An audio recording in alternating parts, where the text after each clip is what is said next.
मिलिंद प्रश्न या ग्रंथाच्या वाचनाला सुरुवात होत आहे. मिलिंद प्रश्न आजचा विषय आहे धम्मोपदेश. धम्मोपदेश केल्यानंतर भोजन करू नये. धम्मोपदेश केल्यानंतर भोजन करू नये. महाराज म्हणतात, भन्तेनाक्षण भगवंतांनी सांगितले आहे की आधी धम्मोपदेश करून तेथे भोजन करू नये. आधी धम्मोपदेश करून तेथे भोजन करू नये. हे ब्राह्मण ज्ञानी लोक असे कधी करत नाही. धम्मोपदेशाच्या मोबदल्यात काही द्यावयास भगवान बुद्ध कधी आपली सहमत देत नाही. हे ब्राह्मण धम्मानुसार आचरण करण्याचे असेच असते. तथापि लोकांना धम्मोपदेश करीत असता सर्वप्रथम भूमिकेचा विस्तार करताना भगवान बुद्ध दानाचीच खूप प्रशंसा करत असतात. त्यानंतरच शालविषयी काही उपदेश करीत सर्व लोकेश्वर त्या भगवंतांच्या उपदेशाने प्रभावित झालेले देवता आणि मनुष्य सर्वच खूप दान देत. तेव्हा त्यांनी आणलेले दान सर्व भिक्खू आनंदाने ग्रहण करत.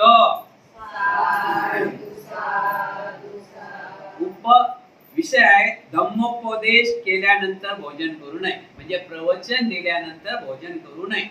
म्हणून भंतेजी काय म्हणतात, पहिले भोजन नंतर प्रवचन. बरोबर आहे की नाही? पहिले भोजन. भंतेजींना पहिले भोजन द्यायचं आहे. कितीच्या अंदर? 12च्या अंदर भोजन द्यायचं आहे. 11:30 पासून 11:30 पर्यंत 12च्या दरम्यान भोजन द्यायचं आहे. भोजन झाल्यानंतर मग प्रवचन घ्यायचं आहे. कारण की तुमचा वेळ हा आला नाही, तो आला नाही, तो आला नाही. मग भंतेजी 12च्या नंतर भोजन करत नाहीत. आणि प्रवचनाला टाइम लागते ना. कमीत कमी प्रवचन अर्ध्या घंटा तर पाहिजे ना. भिक्खू ज्या ठिकाणी जातात, तुम्ही आम्हाला काय दान देता? भोजन दान, वस्त्रदान, आर्थिक दान. मग आम्ही तुम्हाला दान द्यायला पाहिजे ना. काय तुमच्या गृहस्थी लोकांचं खायला पाहिजे का आम्ही? नाही. तर तुम्ही आम्हाला जे दान देता, चिवड दान आहे, अन्नदान आहे, भोजन दान आहे, अल्पाहार दान आहे, आर्थिक दान आहे. तर बुद्ध भन्तेनाक्षण महाराज म्हणतात की भन्तेनाक्षण बुद्ध असे म्हणतात की धम्मोपदेश झाल्यानंतर भोजन करू नये. म्हणजे पहिले भोजन घ्यायचं आहे, नंतर धम्मदेशना द्यायचे आहे. धम्मदेशना झाल्यानंतर त्या घरी भोजन घ्यायचं नाही. आता भोजन घ्यायचं नाही तर तो सवालच येत नाही ना. धम्मदेशना दिली, एक विधी घेतली तरी 15-20 मिनिट झाला, आपले विधीला जातात. विधीला 20 मिनिट जातात, अर्धा घंटा प्रवचनाला जातात. मग जेवण कधी करावं? 12:30-1 वाजता. बरोबर आहे ना. त्यामुळे अगोदर पहिले काय करायचं? जेवण. ज्या ज्या ठिकाणी बुद्ध जात त्या ठिकाणी पहिला दानाची आशा. म्हणजे पहिले भोजन दान, नंतर तुम्हाला दान. तर तुम्ही आम्हाला भोजन दान देता, उपासक उपासिका संघ आम्हाला भोजन दान देतात, आर्थिक दान देतात, चिवट दान देतात, अष्टपुरस्कार दान देतात, जे काय ते. पण त्या बदल्यात आम्हाला काहीतरी द्यावं लागेल ना. आमच्या जो काय आमच्यावर द्यायला काय आहे? तुम्ही गृहस्थी आहात, तुम्ही कमाई करता, तुमच्या जो धन दौलत आहे, तुमच्या जो धन दौलत आहे, प्रॉपर्टी आहे, आमच्याजवळ आहे का काही? तर त्याच्यापेक्षा तुमच्याजवळ जे आहे धन दौलत प्रॉपर्टी, त्याच्यापेक्षा भिक्खूजवळ बुद्धांचा धम्माचा खजाना भरलेला आहे. कोणता खजाना आहे? बुद्धाच्या धम्माचा खजाना. एक एक शब्द जर ऐकला तर मंगल झाल्याशिवाय राहत नाही. तुम्ही जे भोजन दिलं सकाळी खावाच लागते. अजून तुम्ही जे कापड दिलं 1 वर्षाने बदली करायला लागते. तुम्ही जे आर्थिक दिलं ते असं निघून जाते. तुम्ही जे फळं दिले ते असं निघून जाते. पण भिक्खू हे जीवन जगण्यासाठी बघा, आहार आहे तर सर्व काही गोष्ट आहे. बुद्ध म्हणतात सर्व प्राणी मात्र आहारावर आधारित आहे. आहार नाही तर माणूस काहीच करू शकत नाही. आता मला दुपारी कोणीतरी भोजन दिलं, आज दुपारी कोणीतरी मला भोजन दिलं, तर आज कोणीतरी मला भोजन दिलं, तर आजचं प्रवचन आहे ते सर्व त्यांच्या कर्माला लागते, त्यांना लागते. कारण की मला ऊर्जा आहे ना. मी आज भोजन नसते केलं तर ऊर्जा निर्माण झाली असते काय? म्हणजे आजचं कुशल कर्म कोणाचं आहे? तुम्ही जे ऐकत आहात, सर्व मिळून तुम्ही जे ऐकत आहात, तर सर्व कुशल कर्म आज कोणाला जाते?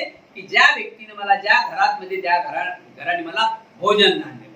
आता भोजन दिलं म्हणून मी तरतरी जाऊ ना. भोजन नसतं तर बोलू शकत होतं का? तर असं कुशल कर्म आहे. कुशल कर्म असं फिरत राहते. कुशलकर्म असं फिरत राहते फिरत राहते फिरत राहते. कुशलकर्माचे टप्पे किती आहेत? उदाहरण घेऊया आपण. 100 टप्पे, 100 गुण. एका पेपरचे 100 गुण असतात की नाही, पेपर सोडलं तर आपण 100 गुण आहे कुशलकर्माचे सुद्धा. मग कुशलकर्माचे आता उद्या तुमच्या घरी कार्यक्रम ठेवला, तुमच्या घरी पाहुणे येतील, पाहुणे वगैरे येतील, उपासिका येतील, उपासिका येतील, काय पाहुणे येतील, तर ते पाहुणे आल्यानंतर त्यांचंही कुशलकर्म तुमच्या घराला लागते. समजले की नाही? म्हणजे तुम्ही तुमच्या घरी परित्राण ठेवला, तुमच्या घरचे लोक नाही, बाहेरचे लोक येतात ना, मग त्यांनाही त्याचा लाभ भेटेल, त्यांनाही कुशलकर्म, तेही कुशलकर्म तुम्हाला लागते आणि तुमच्यातली कुशलकर्म त्यांना जाते की माझ्यामुळे, माझ्या घरी कार्यक्रम ठेवल्यामुळे या माझ्या नातेवाईकांना धम्मदेशना ऐकण्याची संधी मिळाली आहे.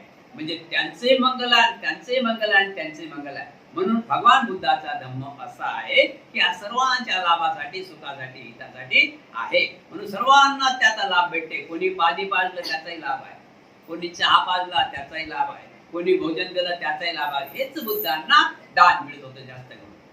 हेच बुद्धांना जास्त करून जिथं जात तिथं दान मिळत होतं. भिक्खू संघाला जिथं जात तिथं जास्त हेच दान जास्त मिळत होते. कारण की त्यावेळेस आम्हाला गरज नव्हती विहाराची. त्यावेळी विहाराची गरज होती काय? असं हजारो भिक्खू एका ठिकाणी राहत होते. असे त्या वक्ते राजे महाराजे आम्हाला विहार बांधून देत होते, आमचं संरक्षण विहार बांधून होते. असे त्यावेळेस ते हा धम्मच राजश्रेय या धम्माला काय राजश्रेय म्हणजे हा राजा महाराजांनी हा धम्म इथपर्यंत वाढवला. आज हजारो 80,000 भिक्खू आपण बघितले तर साधी गोष्ट आहे का? त्या गावामध्ये माणसंही तेवढी नाही, घरही तेवढी नाही, तर 80,000 भिक्खूंना काय खावं काय ठेवावं. पण असे राजे महाराज होते, अनेक राजे महाराज आहेत, त्यामध्ये उपासिका आहेत. तर त्या लोकांनी हा भिक्खू संघ सांभाळला. बुद्धो, आम्ही या भिक्खू संघाला कुठंच जाऊ देत नाही. 3 महिने आम्ही त्यांना दवा पाणी जे काय खर्च चिवडदायक आहे, भोजन दान आहे, जे काय ते खर्च आम्ही देतो, पण आमच्या गावामध्ये राहा आणि आम्हाला धम्म समजावून सांगा की ज्यापासून आमचं कल्याण होईल, आमच्या नगराचं कल्याण होईल, आमच्या नातेवाईकाचं कल्याण होईल, आमच्या घराचं कल्याण होईल. अशा प्रकारे हा धम्म राजशाहीचा धम्म आहे. आणि म्हणून सांगितलेलं आहे की पहिले भोजन नंतर मग विधी. पहिले भोजन झालं पाहिजे, ठीक आहे. पण ते धम्मोपदेश करून भोजन करू नये. या भगवंताच्या वचनात जर यथार्थ सत्य असेल तर धम्मोपदेश करीत असता भगवंत सर्वप्रथम दानाची प्रशंसा करीत होते. असे म्हणणे संयुक्त वाटत नाही. आणि जर धम्मोपदेशाची सुरुवात सर्वप्रथम भगवंत दानाच्या प्रशंसेनेच करीत असतील तर धम्मोपदेश करून तेथे भोजन घेऊ नये असे ते कधीच म्हणू शकत नाही. ते का बरे म्हणते? जो दानास खरोखरच पात्र आहे तो जर श्रद्धावान गृहस्थासमोर दानाची प्रशंसा करू लागला तर ते आणखीन अधिक दान देणारच. आणि ते दान जो ग्रहण करील ते त्या धम्मोपदेशाचाच मोबदला ठरवल्या वाचून कसे राहील? हा गुंतागुंतीचा प्रश्न आहे. कृपा करून स्पष्ट करून भंतेजी सांगावा. त्यावेळेस कबीर म्हणतात, महाराज धम्मोपदेश करून भोजन स्वीकारू नये. महाराज धम्मदेशना देऊन प्रवचन देऊन भोजन स्वीकारू नये. ज्ञानी लोक ते उचित मानत नाहीत. ज्ञानी लोक ते उचित मानत नाहीत. धम्मोपदेश करायच्या मोबदल्यात काही घेण्याकरिता बुद्ध कधी सहमती देत नाही. ते ब्राह्मण धर्म नियमानुसार आचरण करणारे असेच वागतात. असे भगवंत म्हणाले ते सत्य आहे. आणि हे सुद्धा सत्य आहे की भगवंत उपदेश सुरू करीत असता सर्वप्रथम दानाची प्रशंसा करीत होते. असे करून ते प्रथम त्यांच्या चित्ताला प्रभावित करीत असत व नंतर शील पालनाचा उपदेश करीत असत. ही सर्व बुद्धापासून चालत आलेली परंपरा आहे.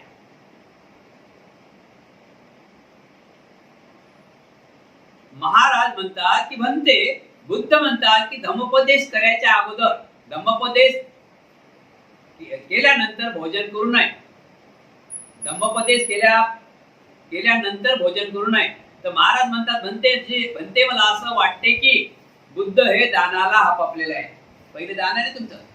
बुद्ध हे दानासाठी पहिले विचार करायचा की पहिले आम्हाला तुम्ही दान द्या. असं काही नाही. असं काही नाही महाराज, हे पूर्वीपासूनच चालत आलेलं आहे. असं ब्राह्मण जसे काय ब्राह्मण जसे काय हे करतात तसं आमच्या धम्मामध्ये काही कुठल्याच प्रकारे नाही. हा धम्मदेशनेचा उपदेश भोजन करूनच, भोजन केल्याशिवाय भोजन करूनच धम्मदेशना देण्यात येते असं बुद्धांनी सांगितलेलं आहे. लहान मुलास खेळणी देणे, लहान मुलास खेळणी देणे. महाराज लहान मुलास सर्वप्रथम एखादी बाहुली, वीट, दांडू, बाबा, गाडी, चक्री, पेला, धनुष्य इत्यादी खेळायला देतात आणि इच्छेनुसार त्याच्याकडून कार्य करून घेतात. याचप्रमाणे सर्वप्रथम भगवान बुद्ध दानाची प्रशंसा करून श्रोत्यांचे चित्त आकर्षित करून घेऊन नंतरच शील पालन करण्याचा उद्देश देत असतात. महाराज अजून एक लक्षात ठेवा की लहान मुलाला खेळणी देणे, आपण लहान मुलाला खेळणी दिली, लहान मुलाला खेळणी दिली, बाहुली दिली, विट्ट दिली, दांडू दिला, बाबा गाडी दिली, चक्री दिली, पेला दिला, धनुष्य दिला इत्यादी खेळायला देताना त्या इच्छानुसार त्याच्याकडून कार्य करून घेतात. याचप्रमाणे सर्वप्रथम भगवान बुद्ध दानाची प्रशंसा करून श्रोत्यांचे चित्त आकर्षित करून घेऊन नंतरच शील पालन करण्याचा उपदेश देतात. म्हणजे भोजन झालं की बुद्ध प्रवचन आपल्या शीलाला शील देण्याची तयारी करतात. आजारास तेल मालिश करणे, आजार्यास तेल मालिश करणे. महाराज वैद्य लोक सर्वप्रथम रोग्यास 4-5 दिवसापर्यंत तेलाची मालिश करावयास सांगतात. त्यामुळे त्यांच्या शरीरात तरतरी येऊन थोडी शक्ती येते. त्यानंतर औषध दिली जाते. महाराज तसेच भगवान बुद्धांचे सुद्धा उपदेश करण्याविषयी समजावे. महाराज दान करणाऱ्या दात्यांचे चित्त अत्यंत कोमल व मृद असते. त्यामुळे ते दानरूपी पुलावरून किंवा नावेवरून बसून संसार सागराच्या पैलदरीला सहज निघून जातात. याच कारणाने भगवान बुद्ध सर्वप्रथम त्यांच्या कर्मभूमीची ओळख करून देतात. याचा अर्थ ते उलट पद्धतीने त्यांच्याकडून दान मागतात असा होत नाही.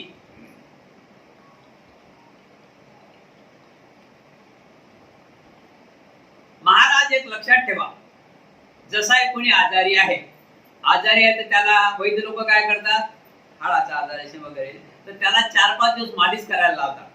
त्याला 4-5 दिवस तेलाची मालिश करायला लावतात. तेलाची मालिश केल्यानंतर त्याचं जे काही जखम काही गाठी आहे ते नरम होतात. नंतर त्याच्या विलास करतात. म्हणजे तो शांत झाला तर त्याच्या विलास करतात. असेच भगवान गौतम बुद्ध आपला धम्मदेशना देताना जे श्रोता आहेत, दानदाते आहेत, त्यांना पहिले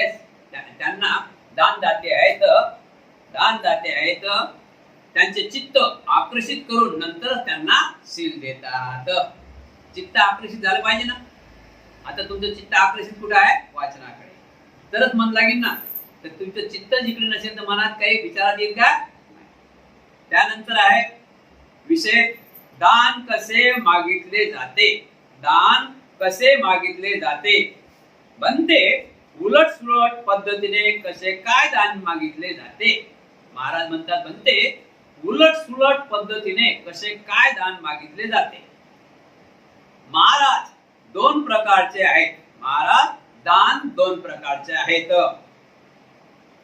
1 नंबर प्रत्यक्ष कृती करून, 1 नंबर दान प्रत्यक्ष कृती करून, 2 नंबर प्रत्यक्ष याचना करून. एक प्रकारे उलट रीतीने दान मागणे चांगले आहे, परंतु दुसऱ्याच प्रकारे ते वाईटही आहे. त्याचप्रमाणे एक प्रकारे याचना करून उलट रीतीने दान मागणे चांगलेही आहे, तसेच दुसऱ्या प्रकारे तसेच करणे वाईटही आहे. मी सांगितलेलं आहे की दान हे मागून चालत नाही. दान देणाऱ्यांनी श्रद्धेने दान देण्यात यावं आणि श्रद्धेने दान घेण्यात यावं. दान मागून आता तुम्ही मागितले 10,000 देता, 10 मागितले, आज तुम्हाला 10,000 मागितले, तुम्ही देसा नाही, तुम्ही द्यायला तयार आहे, देता. काय झालं की आज देसान, आज तुम्ही 10,000 देसान, उद्या काय म्हणसान की वंतीचे दानच मागतात. बरोबर आहे की नाही. म्हणून दान हे, दानाचा मतलब काय, दान हे श्रद्धेने देण्यात यावं. दानं दद्यन्तु सद्दाय सीरं रक्षन्तु सर्वदा भावना बिरता होन्तु गच्छन्तु देवतागता सभी बुद्धा बलपत्ता पच्चकाना से यंगबलां अर्था नत्स तेजेन रक्षं बद्धामी सबसो. दान दिल्याने मनाची तयारी, मन निर्मळ होते. दान दिल्याने आपल्या इच्छा आकांक्षा पूर्ण होतात. दान दिल्याने आपण शिलाचं पालन करू शकतो. आणि दान दिलं त्या व्यक्तीचं देवदेवताही रक्षण करतात. म्हणजे चांगले माणसंही त्यांना चांगलं मानतात. म्हणून दान दिलं पाहिजे. पण कसं दिलं पाहिजे? दान हे मागून दिलं नाही, मागितलं नाही पाहिजे. श्रद्धेने तुम्ही दान देण्या, तुम्ही श्रद्धेने दान द्यावं. तुम्ही दान श्रद्धेने द्यावं आणि घेणारे भिक्खूंनी श्रद्धेने दान ते घ्यावं. त्यानंतर आहे प्रत्यक्ष कृती करून मागणे वाईटच. प्रत्यक्ष कृती करून मागणे वाईटच. कोणती कृती करून उलट सुलट रीतीने दान मागणे वाईट आहे. एखादा भिक्षू दान मागण्यासाठी गृहस्थाच्या घरी गेला असता अनुचित जागी उभा राहतो. हे प्रथम वाईट करून उलट सुलट रीतीने दान मागणे होय. चांगला भिक्षू याप्रमाणे निद्ध कृत्य करून अशा उलट सुलट पद्धतीने कधीच दान ग्रहण करत नाही. जी व्यक्ती असे आचरण करतो तिला बुद्ध शासन निंदनीय वाईट पद्धतीने आणि अपात्र समजण्यात येते. तिला वाईट मार्ग आजीविका चालवणारे आहे असे समजण्यात येते. भिक्खूचं दान मागण्याचं, भिक्खूचं प्रथम दान काय माहितीये का? भोजन दान. भिक्खू 11, 11:30, 12च्या अंतर आपले भिक्षापात्र फिरवतात आणि ज्या घरी भिक्षेला जातात त्या घरी बोलत नाहीत. लक्षात ठेवा तुम्ही. तुमच्याकडे कोणी आलं नसेल म्हणतेची तर तिकडे कधी कधी भिक्षे भंतीची कधी ती सांगत नाही, कधी भिक्षा मागायला फिरतात. तर तुमच्या घरी आल्यानंतर भंतीची तुमचा दरवाजा जर खुल्ला असला तर दरवाजा समोर उभं राहतील. कोणी दिसो की ना दिसो 2 मिनिट 3 मिनिट. जर कोणी दिसलं तर थांबतील, नाही दिसलं तर पुढच्या घरी जातील.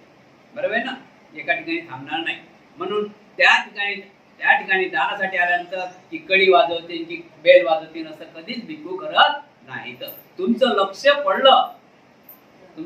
पडलं तर ते 2 मिनिट थांबतील. आलं देतात काय काही दान आणि नाही दिलं तर परत दुसऱ्या ठिकाणी जातील. दान मागायच्या वेळेस भिक्खू बोलत नाहीत आणि दान मागितलं तर मग उलट सुलट होते. म्हणून धम्माच्या शासनामध्ये त्याला नियमावली लागू होते, दंडनीय आहे. तुमच्या घरी आता भिक्षू आले भिक्षापात्र घेऊन आणि तुमचा दरवाजा फोडला, टोक केला किंवा बेल मारली तर ते योग्य आहे का? कारण काय? योग्य नाही आहे.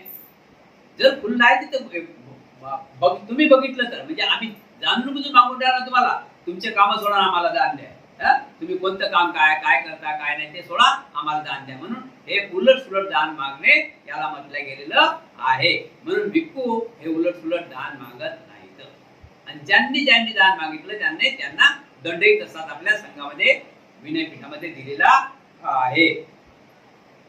महाराज याशिवाय एखादे भिक्खू भिक्षाटनासाठी एखाद्या गृहस्थाच्या घरी गेला असता अनुचित जागी जाऊन उभा राहतो आणि आपल्याकडे कोणाचे तरी लक्ष जाऊन त्यांनी आपणास भिक्षा द्यावी अशा उद्देशाने आपली मान मोराप्रमाणे लांब करून इकडे तिकडे आत डोकावून पाहतो. हे सुद्धा प्रथम वाईट कृत्य आहे. उलट सुलट पद्धतीने दान मागणे होय. उत्तम भिक्षू याप्रमाणे निंदनीय कृत्य करून उलट सुलट पद्धतीने दान मागून ते ग्रहण करत नाही. अशी व्यक्ती तिला बुद्ध शासनात निंदनीय वाईट पद्धती आणि अपात्र समजण्यात येते. तिला अनुसूचित मार्गाने जीविका चालवणारी आहे असे मानण्यात येते. महाराज याशिवाय एखादा भिक्खू मान खाली घालून भुवयाची खून करून किंवा इशारा करून भिक्षा मागतो हे सुद्धा उलट सुलट रीतीने भिक्षा मागणे होय. जो उत्तम भिक्षू आहे तो याप्रमाणे निंदनीय कृत्य करून उलट सुलट मार्गाने भिक्षा मागून ती तो ग्रहण करीत नाही. तो भिक्षू असे करतो त्यास बुद्ध शासन निंदनीय वाईट पद्धती आणि अपात्र समजण्यात येते. त्याला अनुचित मार्गाने उपजीविका चालवणारा आहे असे समजण्यात येते. भिक्खू तुमच्या दारी आल्यानंतर हाताने इशारा आहे नाही इशारा तर तुम्ही बघितलं तर भिक्खू असेही करतात. असं करणं पण गुन्हा आहे. म्हणजे काय की आम्हाला जेवण द्या आणि काही उपासकांना अजूनही बऱ्याच ठिकाणी माहित नाही भिक्षूंना काय द्यावं. आम्ही कधी कधी फिरतो भिक्षापात्र घेऊन, तर काही उपासक पैसे द्यायला पाहिजे. पैसा आदला द्यायचं, भिक्षा पात्र ज्यावेळेस बंदी घेऊन येत त्यावेळेस पैसा आदला द्यायचं नाही. बरोबर आहे की नाही? पैसा नाही आम्हाला काय पण जेवणाची गरज, बरोबर आहे ना? तर अशा प्रकारे आणि संघ आहे, त्या संघ चालला तर त्यावेळेस मग पैसा आदला जे काय तुम्हाला अष्टक पुरस्कार द्यायचा ती गोष्ट अलग आहे. संघ जर चालला ना तर अष्ट पुरस्कार देणे ते पण गरजेचं आहे. अशा प्रकारे भिक्खू कधी इशारा करत नाही, म्हणजे डोळ्याने इशारा करता मी उभा काय करून राहिले त्याचा की नाही, म्हणजे कोण्याच प्रकारे इशारा करता येत नाही. भिक्खू हा खाली मान घालते. तुम्ही तुमच्या घरातल्या कोणीतरी व्यक्तीने बघितलं भिक्खू हा खाली मान घालते, 2 मिनिट थांबते. तुम्ही जर काही त्याला दिलं भिक्खूला दान घेते आणि नाही दिलं तर निघून जाते. जर एखाद्या भिक्खूने इशारा डोळ्याने इशारा करणं किंवा हाताने इशारा करणं तर ते भिक्खू दंडनीय ठरवण्यात येते.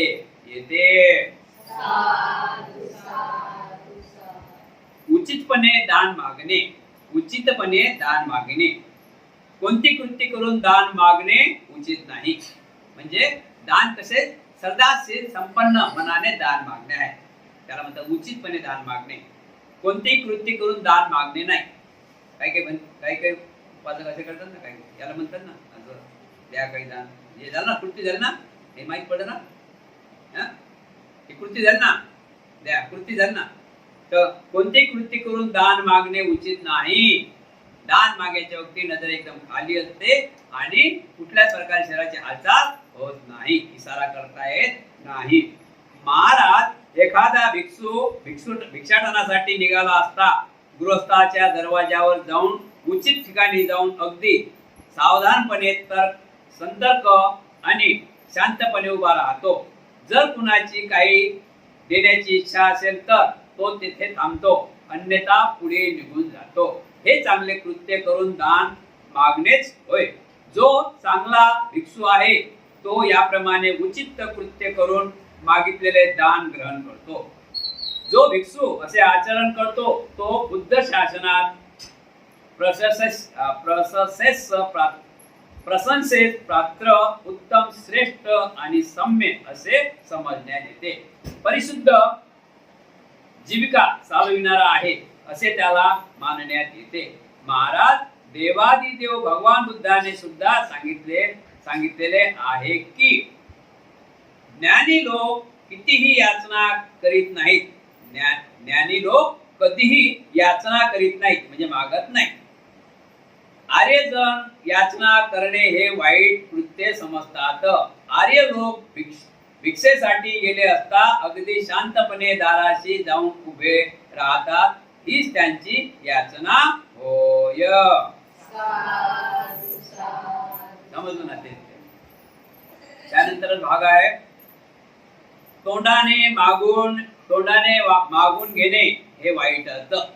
तोंडाने मागून घेणे हे वाईटच. कोणत्या प्रकारे दान तोंडाने मागितले असता वाईट समजले जाते. महाराज कुणी भिक्षू मलाचीवर भिक्षापात्र शयनसन द्या किंवा ग्लान प्रत्यक्ष द्या असे उघडपणे तोंडाने बोलून मागतो तेव्हा अशा रीतीने मागून घेणे वाईट आहे. जो चांगला भिक्षू आहे तो अशा रीतीने कधीच कुणाला मागून घेत नाही. जो भिक्षू असे करतो त्यास बुद्ध शासनास निंदनीय, वाईट पद्धती आणि अपात्र असे समजण्यात येते. त्याला अनिश्चित रीतीने जीविका चालविणारा आहे असे समजण्यात येते. तोंडाने मागून घेणे वाईटच आहे. तोंडाने मागून घेणे वाईटच आहे, बरोबर ना? जे काय तुम्ही दिलं ते घ्यायचं आहे भिक्षापात्रामध्ये. तोंडाने मागून घेणे हे वाईटच आहे.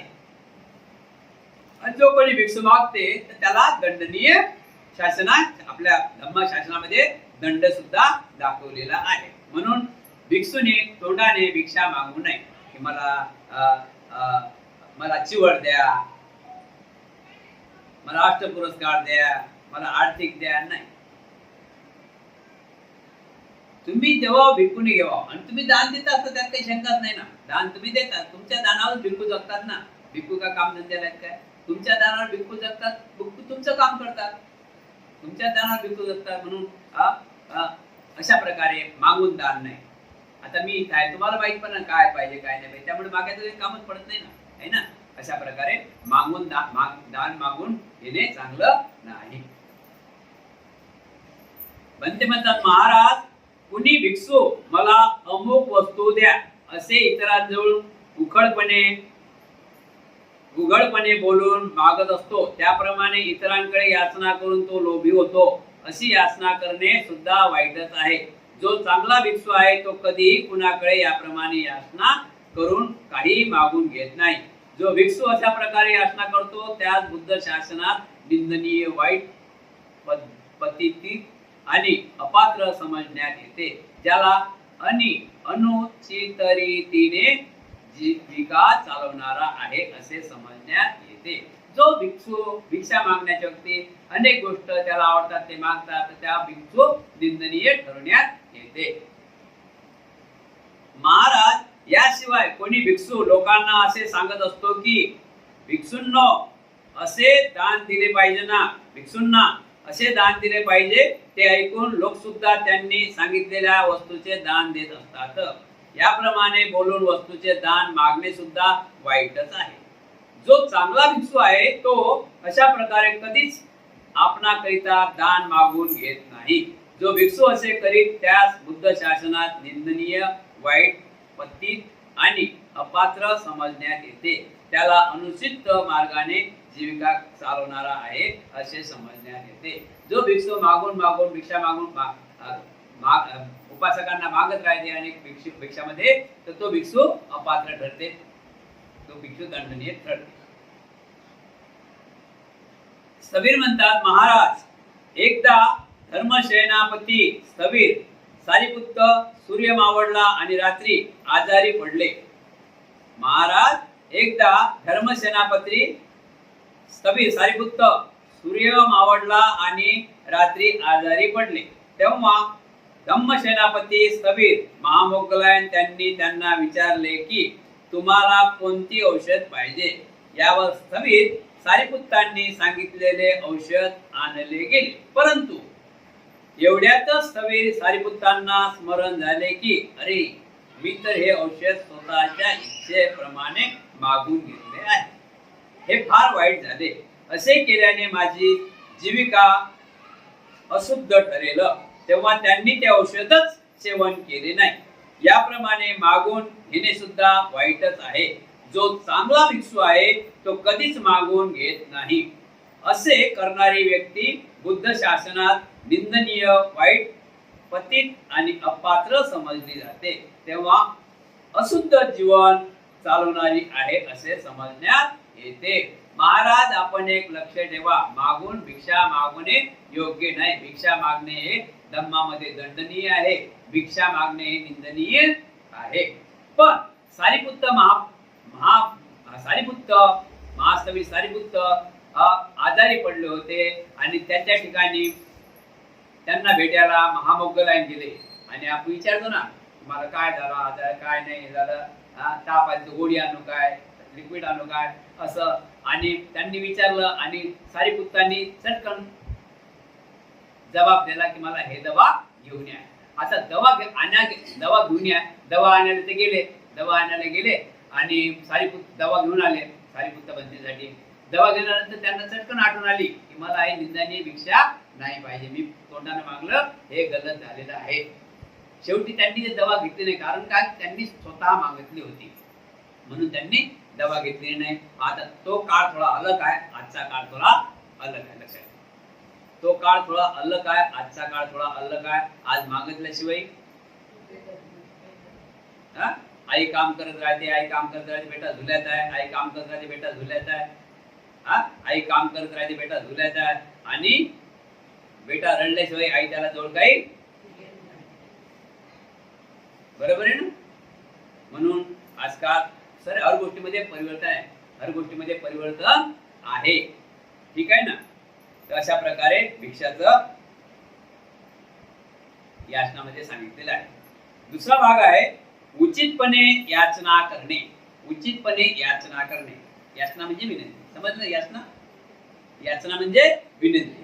उचितपणे याचना करणे म्हणजे चांगल्या प्रकारे याचना करणे म्हणजे विनंती करणे.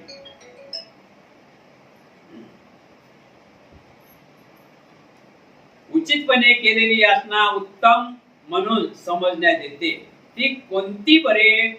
महाराज एखाद्या भिक्षूला आवश्यकता पडली असता तो आपल्या गुरुबंधूंना किंवा ज्या लोकांनी वर्षावासासाठी निमंत्रित केले आहे त्यांना तो सूचित करतो.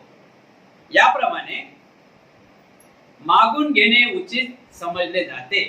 जो उत्तम भिक्षू आहे तो याच पद्धतीने मागणी करून ते ग्रहण करतो.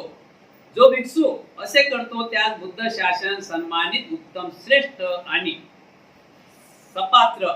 सत्पात्र म्हणून समजण्यात येते. ज्याला पवित्र जीविका चालवतो असे सांगण्यात येते. भगवान अर्थ सम्यक संबुद्धांनी सुद्धा असे दान स्वीकारण्याची अनुमती दिलेली आहे. महाराज कुसक भारद्वाज नावाच्या ब्राह्मणांनी दिलेल्या निमंत्रणाचा आविष्कार केला होता. कारण ओढून ताडून तो मिथ्या तर्काद्वारे भगवान बुद्धांना दोष लावू इच्छित होता. म्हणूनच भगवान बुद्धांनी त्याच्या निमंत्रणाचा अस्वीकार केला होता.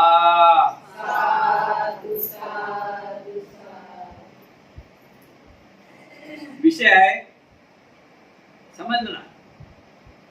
आता उचित म्हणजे उचित याचना करणे. उचित याचना करणे म्हणजे चांगल्या प्रकारे उचित याचना करणे म्हणजे उचित याचना करणे मागणे उचित याचना करणे. आता भंतीजी इथं वर्षावासामध्ये आहेत 3 महिने. आता उचित याचना तुम्हाला करावं लागेल की नाही? उद्या मला साबण नाही सांगावं लागेल ना. सांगितलं तुम्ही आता कारण की भंती 3 महिन्यासाठी आता तुम्हाला ते त्यांची सोय करावी लागेल आणि तुम्ही सांगितल्याशिवाय काही बंतीजींना चादर पाहिजे, अंगावर थंडी पडून राहिली, बंतीजींना बिछाना फाटला ते, बंतीजींना काही दवा पाहिजे, बंतीजींना डोकं दुखून राहिले बाम पाहिजे. बरोबर आहे की नाही? बंतीजींना बाम पाहिजे म्हणजे असं काहीतरी सांगावं लागेल ना. कारण की भिक्खू कोणाच्या भरोशावर येतं 3 महिने तुमच्या. तुम्ही जागृत राहायला पाहिजे ना. बंतीजी भोजन आहे की नाही येतात तर का? बंतीजी भोजन आहे का? बंतीजी आमच्या घरी तारीख आहे, आमच्या घरी तारीख आहे. तर अशा प्रकारे उचित दान मागणे. तर तुम्हाला माझा अधिकार भिक्खूचा अधिकार आहे. कारण की भिक्खू तुमच्या जवळ आहे 3 महिने कुठं जाता येत नाही. अधिष्ठान आहे भिक्खूचं 3 महिने. काय आहे इथं? अधिष्ठान म्हणजे इथून 3 महिने कुठं चालता येत नाही आणि 3 महिने हलता येत नाही. पण 3 महिन्यातून 6 दिवस आम्हाला माफही केलेले आहे. किती दिवस? 6 दिवस. कोणते माफ केलेले आहेत? 6 दिवस. जसं गुरु भाऊ काही त्यांचं असं झालं तर 6 रात्र मी इथे राहू शकत नाही. 6 रात्र मला 3 महिन्यातून लक्ष ठेवा 3 महिन्यातून 6 दिवस मला माफ आहे. 6 रात्र मी कुठेही राहू शकतो.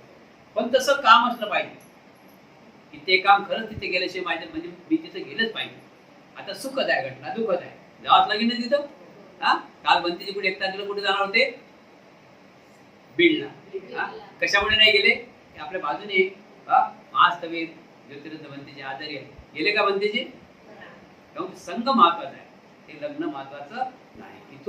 मला इथून निघायचं नाही. बरोबर आहे की नाही? असे अधिष्ठान असते. तर अशा घटना आहेत त्या ठिकाणी जावा सुद्धा लागते. किती दिवस लक्षात ध्यान ठेवा अभ्यास होता पाहिजे. किती दिवस राहू शकता बंतीजी?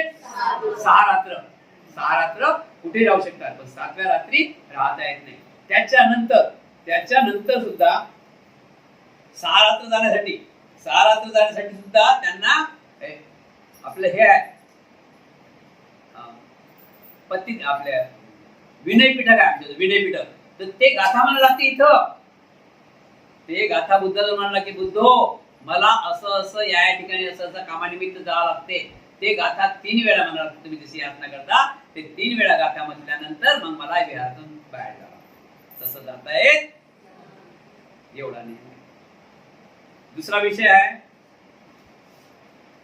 भगवान बुद्धांच्या भोजनात देवतांनी भरलेले दिव्य ओझ.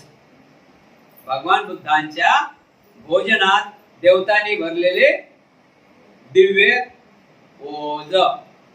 म्हणते भगवंताच्या भोजनात देवता लोक नेहमी दिव्य भोज भरून देत होते की केवळ महत्वात व मधु पावस या दोनच भोजनात त्यांनी दिव्य भोज भरले होते.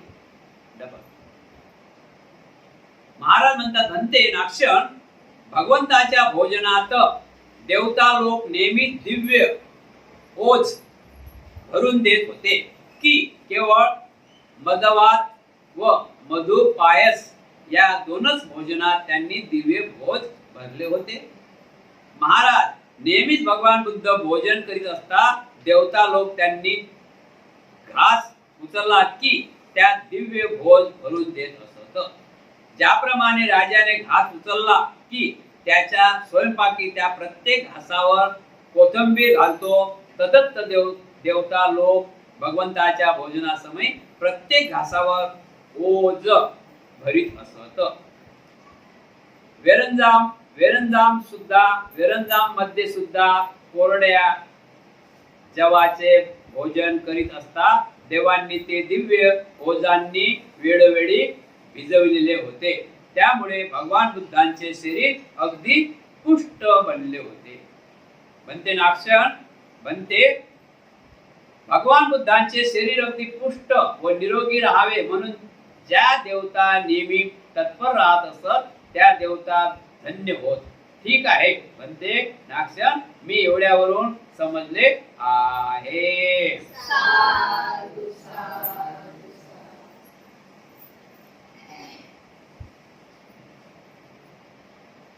बुद्धाचं भोजन म्हणजे भिक्खूचे भोजन तुम्ही तसं करताना तुम्ही पुरं भोजन आणून ठेवता, म्हणते जे काय घ्या, म्हणते ते घ्या, म्हणते ते घ्या, अनेक प्रकारचे भोजन बनवता ना.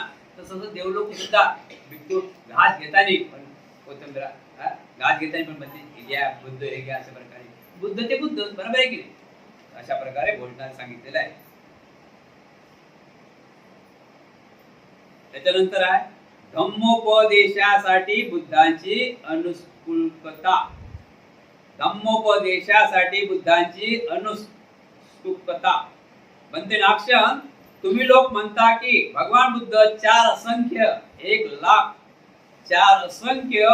लाख कल्पापासून जगाचा उद्धार करण्यासाठी क्रमाक्रमाने आपल्या ज्ञानात वृद्धी करून शेवटी बुद्धत्वाचा लाभ करून सर्वज्ञ झाले. तथापि सर्वज्ञतेचा लाभ होताच धम्मोपदेश करण्याकरिता कटिबंध न होता केवळ शांतीच्या आनंदात स्वस्थपणे मग्न राहावे असे त्यांना वाटू लागले. म्हणते नाक्षण, जसा की एखाद्या लढव्य सैनिक किंवा त्यांचा शिक्षक लढाईत न जाता अनेक दिवस पर्यंत लढाईतच डावपेच शिकून परिपूर्ण तयार होताच अगदी लढाई सुरू व्हावी आणि त्यासाठी त्याने लढाईच्या मैदानात न जाता स्वतः पळ काढावा, त्याप्रमाणे बुद्धाने 4 असंख्य 1 लाख कल्पापासून या जगाच्या उद्धारासाठी हळूहळू आपल्या ज्ञानात वृद्धी करून धम्मोपदेश करण्यापासून माघार घेतली.